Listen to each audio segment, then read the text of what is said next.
Okay, welcome back to another edition of Chill with Hill. I have the honor of having Thairie Ritchie with me, a community organizer and activist. Thank you so much for being with me, Thairie. Thank you, Kelsey. Thanks for having me on. Yeah, Thank you.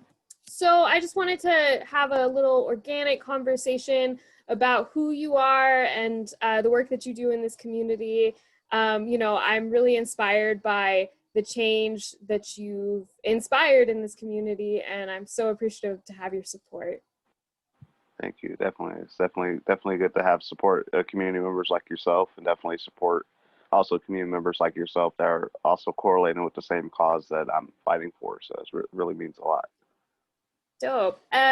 So let's start off by, I'm gonna ask you if you could tell me a little bit about your background or, growing up, whatever you want to talk about.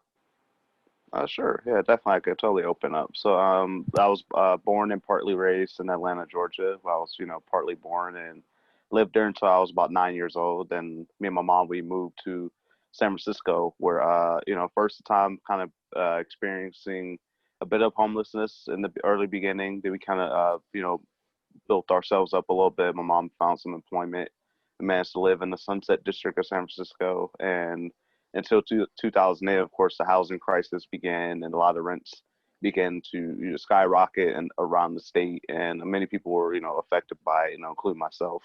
Unfortunately, my mom, she was working at the time in the financial district doing security, but, unfortunately couldn't, have enough hours on to keep up with the bills. So unfortunately, we had to like move out of the area. And one of the areas that we were kind of spotting ended up to be in Santa Cruz, and we moved to Santa Cruz in late 2008 in November, which is coming up very soon. I've been here since 2008, so it's been about almost 13 years living in the Santa Cruz community area. And we moved to Santa Cruz, essentially, we had to start back, from scratch again. I was staying at the homeless shelter on River Street, and at the time it was a little bit kind of hard to really open up to most folks. Given my housing circumstance, I didn't know how people would really perceive someone who was homeless at the time, especially in the community. It kind of seems more. I didn't feel the community was really receptive to folks who were lower income or homelessness or experienced homelessness. So I kind of was more of kind of made me more of a shy, kind of kept to myself. Definitely when I was going to Mission Hill every morning uh, from the shelter, and then around a couple years, a year after, we managed to find find a place again, which I'm living now in Capitola. But more so still being active in the community, going to school, and working throughout my years. So up until this point now, yeah.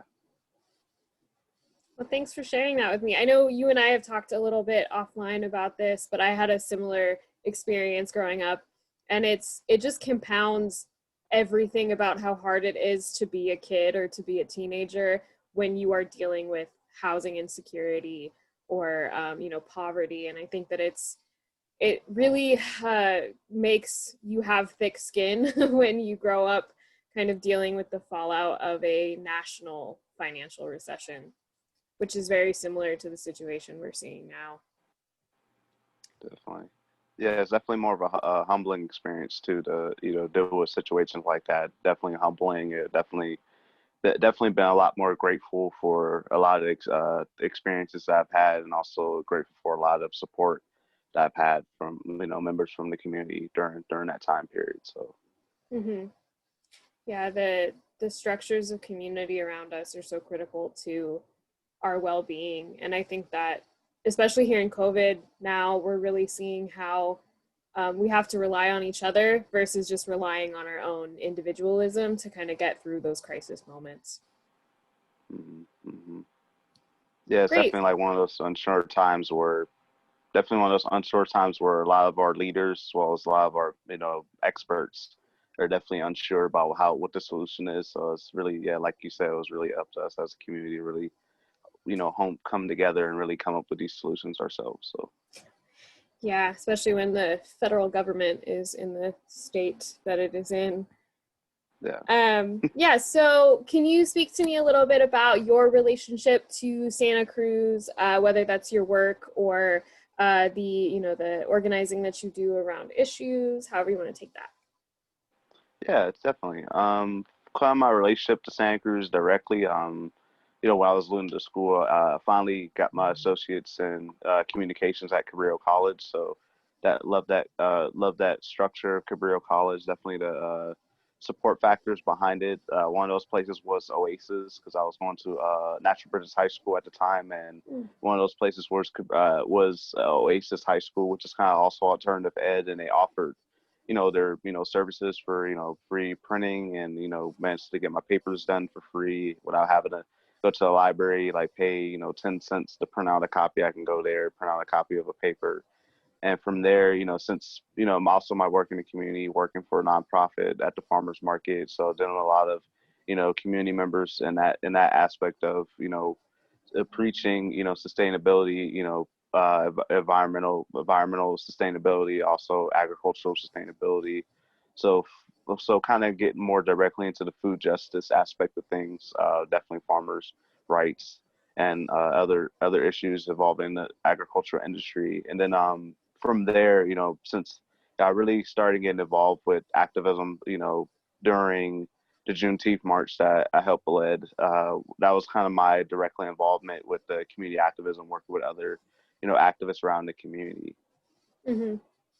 Awesome. Yeah, I started following you, I think, around the Juneteenth March. I was really excited that we had so much energy in this community around, such a historic day for Black liberation.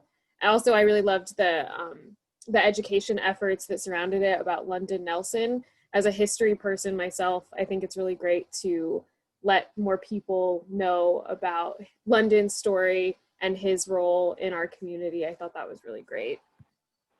Yeah, thank you. Yeah, it was definitely one of the goals I really wanted to accomplish, or take away. I wanted people to really take away from that march was more so just an educational factor. At least someone learning one thing about the march, whether it's systemic issues, or learn about London Nelson, or learn about a bevy of just things from community members you may not have heard from before. So that's really what I wanted to take away from that march. And then during that time point, I really was looking at the marches through different marches, whether it be through social media or through news outlets, seeing how marches around the country really were spiraling, not out of control, but in the sense of really back and forth, if that makes sense. A lot of peaceful protests that were happening before my march, it seemed to get a little bit out of control with the back and forth clashes of just things I was seeing, like a unjustifiable, tear gassing and rubber bullets, and a lot of things that were happening. I thought that was really, disheartening to see, and I really wanted to emphasize us as a community, like during these, scary times of COVID and other, divisive during this, political climate that we're alluding to earlier. Is really, purposely divisive times, and really want to urge the community members to really unite and come together to really understand each other, where we're coming from, educate one another, and then hopefully inspire people to like really finally unite and make that change politically. Hmm. That's beautiful. And you kind of touched on my next question already, but maybe you can expand on it a little bit more. Because you've been recognized as one of the Black Lives Matter activists inspiring change in this region, what have you learned about either yourself, the community, or the movement as a whole in the months doing this work? I guess what are the major takeaways from this work that you're taking into the future? That's a good question. Yeah, I was thinking a lot about that question. So definitely one of the takeaways, I think, for myself, I didn't know how much of influence I really had before the marches, if that makes sense, as far as the people that I knew that were kind of already involved in activism or organizing, and in that sense of having a lot of connections that I didn't know I really had. Definitely with my work I've done before with other nonprofit organizations like a farmers market and other community work around the community. Definitely Cabrillo, definitely a Mhm. lot of good resources and good people I've managed to rub shoulders with over the last few years. And a lot of them, when I told them, hey, I think mainly specifically after the George Floyd shooting, a lot of people that I've worked with and a lot of acquaintances I had around the community were kind of reaching out to me to express concern, seeing if I was okay, seeing how I was emotionally feeling during that time period of George Floyd, and watching all the protests that were happening in the beginning of the summer. And when I told them, hey, I'm putting on the march, a lot of them were kind of didn't really see that coming because they kind of know me for being kind of low key, kind of shy, kind of keep to Hmm. myself at times. So they kind of see me in that light of leading a march. A lot of people were, inspired and encouraged to finally see me take that somewhat of a leadership role, which I didn't really see in myself as, a natural, as a leader, or see myself as any natural leader. I kind of just felt that, everyone had that same mindset at this point of really, you know, being in solidarity with one another, really preaching these changes. I just felt that, it just needed that one little push, one little nudge from someone to really get it started. I felt that, I can, help get it started in some sense. I kind of knew where things needed to be and really wanted to help inspire it. And I really love to see, I really loved seeing the community's response since then, seeing a lot of people kind of reach out to me, going to work, or just, randomly, just if people see me, to be like, hey, I know you from the Juneteenth March, or people are like, or people might have seen me in the newspaper, like, hey, you're in the good times, or something like that. So it was really good to see the community really pay attention from what happened from that march, and the takeaways from that march was really inspiring to see. Yeah, you're a cover boy now, cover man. Um, yeah, I don't want to be too cheesy, but there's a Shakespeare quote that I'm thinking about from what you said, that some are born great, some achieve greatness, and some have greatness thrust upon them. And it seems like this kind of moment, this crisis moment, has really helped you find your bearings in this community, or maybe give a voice to the issues that matter to you. I don't want to, speak for you or anything, but that's kind of what it seems like to me from my end. Thank you. Yeah, definitely. Yeah, I feel definitely, yeah, definitely after the Juneteenth March, a lot of people kind of were inspired by me. Definitely, like I think someone I've seen from work, they're like, hey, I pay attention to your some of your news feeds that you post online, like as far as systemic issues and news going on around the country. And I was like, wow, okay. From that moment on, I think I was like that. They really know see myself as a public figure, but I think just the impact of the march and a lot of things I've been trying to do in the community really benefited a lot, and inspiring people to be like, okay, like we're actively listening now. Like we're going to be more active politically. We're going to be preach more solidarity with one another. So I think a lot of these things that are happening around the community right now has been really inspiring, and nice to know that I helped influence it. So yeah, it really means a lot. Yeah, well, I'm grateful for you, improving our community, and especially because I think people are, whenever there's another incident of police brutality across the country, or there's some other racist policy that's handed down from the federal government. I think people get really charged up in, they want to do something. And so having the local network here that they can plug into, I think is really important, because, Santa Cruz has a lot of work to do in regards to, dismantling the white supremacy that still exists in our town, and creating a community that's more nurturing and welcome to non-white folks, essentially.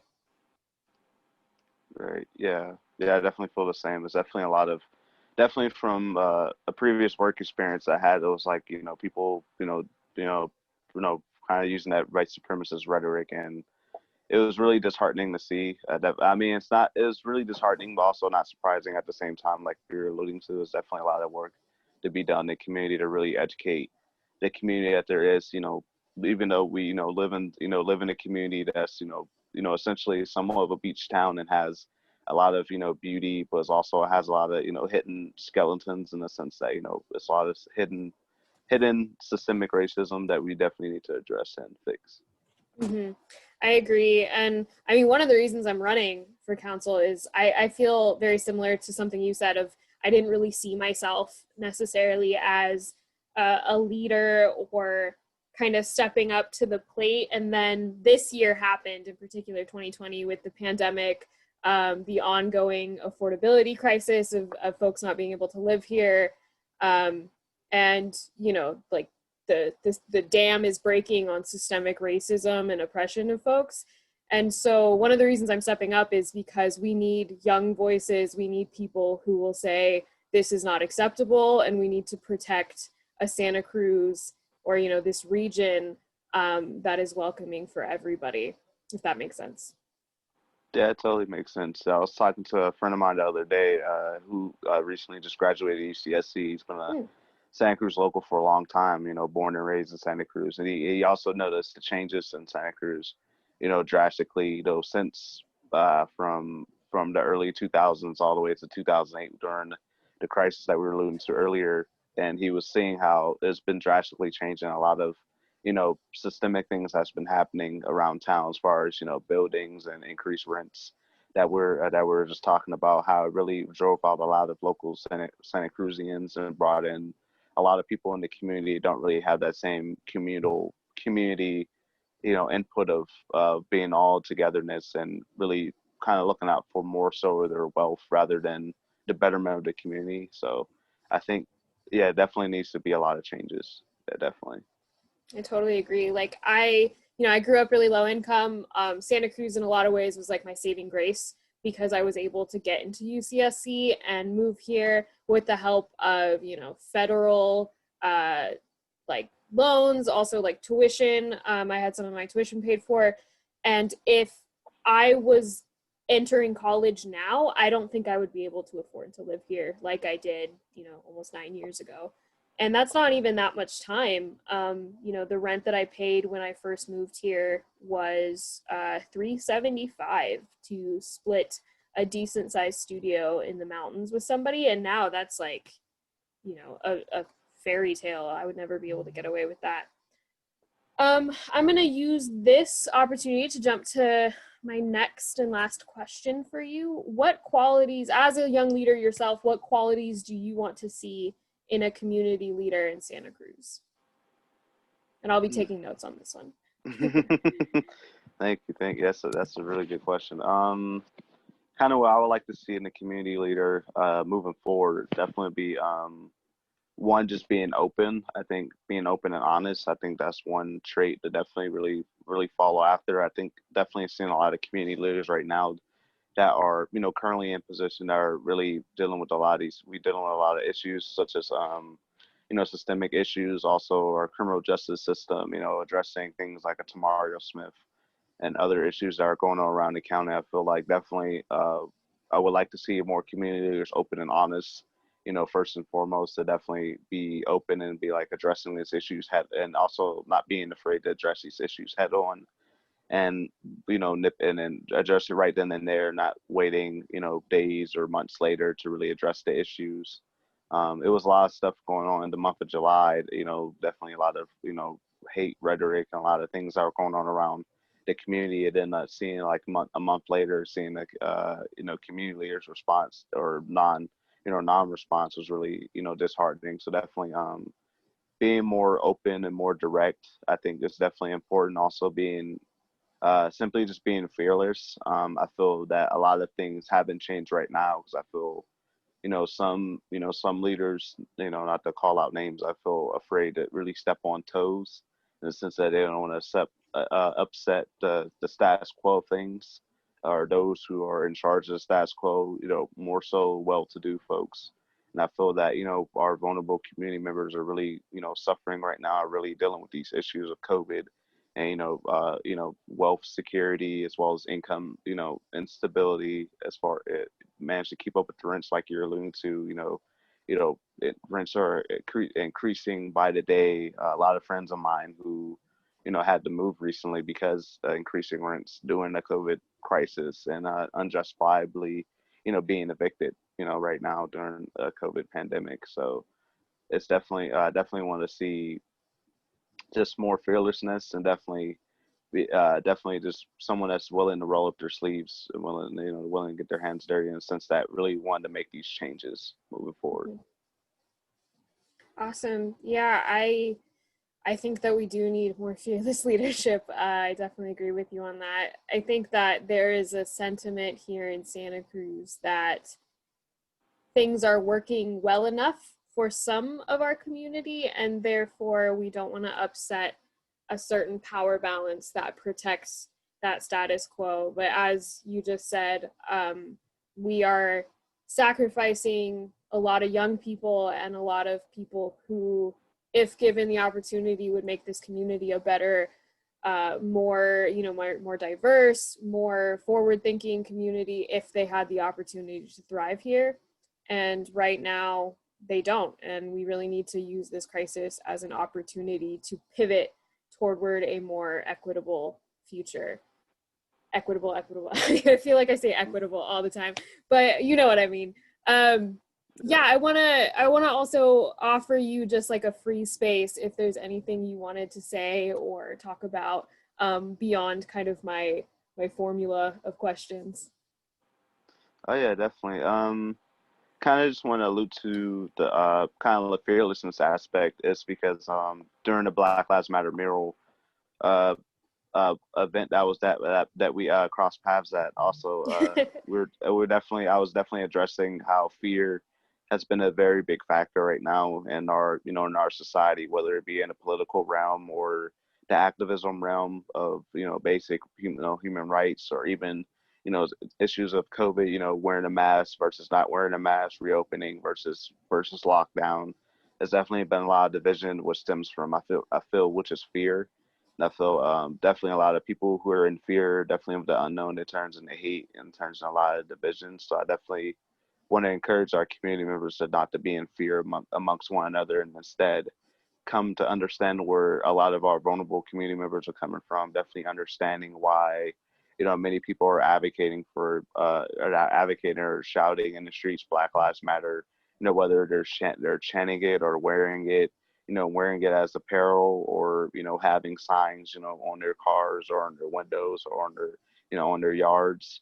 Definitely understand where a lot of our other vulnerable communities are coming from, and our Latinx, Indigenous community members, where they're coming from, as far as issues of ICE, as far as issues of immigration, as far as issues of many of our Indigenous people's lands is being, essentially destroyed for economic gain, or for industrial greed. Definitely just understand where a lot of our vulnerable community members are coming from, in a sense that that's the true education right there, in order to get a better sense of where is our society at and how do we best change our society moving forward. Wow, that's a beautiful way to say it. Yeah, I agree. We need to have more understanding for each other, and I think that if we approached more of the divisive issues in our community, like this project or that project, this protest or that protest, whatever, we approached it more from a place of understanding versus like yelling at each other on Facebook or something. I think that more of us would be able to feel a sense of community and a sense of belonging here in Santa Cruz. I want to say real quick too, I'm so appreciative of you always bringing in the Indigenous piece to your activism. I work in Indigenous sovereignty issues a little bit with the Lakota People's Law Project, and I like land back, the kind of land restoration to Indigenous peoples is one of the closest issues to my heart. So I start talking all fast, and I get really excited when people bring up Indigenous issues or land back. And so I just want to appreciate you for doing that. No problem, no problem. Definitely a lot of my friends in the Santa Cruz community, like my friend Lloyd, I was bringing up earlier, that graduated UCSC. He worked for AIM at UC campus, American Indians movement. So definitely he graduated under that establishment. So definitely a lot of my other friends around the community definitely has come from indigenous backgrounds, and talking to a lot of them about things like a George Floyd and stuff like that. They always tell me they never, the media never brings up the brown community, or never brings up our issues. And I feel that you know you know many of people of our Latinx and Indigenous community suffer just as much as our Black residents and the community, not just around the community, but around the country, which I feel definitely has been ignored. When you bring up issues of a Standing Rock or a Mauna Kea, sorry if I pronounced that name wrong, or Mauna definitely Kea. Mauna Kea, thank you. Yeah. Thank you, I appreciate that. And it definitely issues of Vanessa Geelan that's been going on around the country. I think it's definitely important for us to bring it up as well. And also ICE, the issues of immigration, ICE as well. Definitely important for community members to bring up, but definitely like to see it from our political spectrum to talk about more. Yeah, and with the Mauna Kea thing, I totally feel you. It took me a long time to figure out how to pronounce. Let's see if I can do it right. Haleakala, I think, which is one of the other mountains in Hawaii that's sacred to the Hawaiian people. But thank you so much for being such an intersectional activist and really taking a holistic look at the status of, you know, the status quo in our country, but also how that power imbalance applies here in our community, and really taking holistic shifts to change it. With that, I'm going to close out our Chill with Hill episode. Thairie, I want to say thank you so much again for coming on and talking with me. I hope that this has been a worthwhile conversation, and I'm really appreciative for the work that you're doing. Thank you, Kelsey. Thank you for having me on. Definitely best of luck to you in the campaigning. And I definitely want to thank the community as well for, tuning in and listening, and also being so supportive of, not just you, but myself as well. So I definitely thank everyone. Well, thanks. And for my massive viewership that's watching this, tune in next time with Chill with Hill, and I will have another community member to talk about the issues that matter. Thanks so much.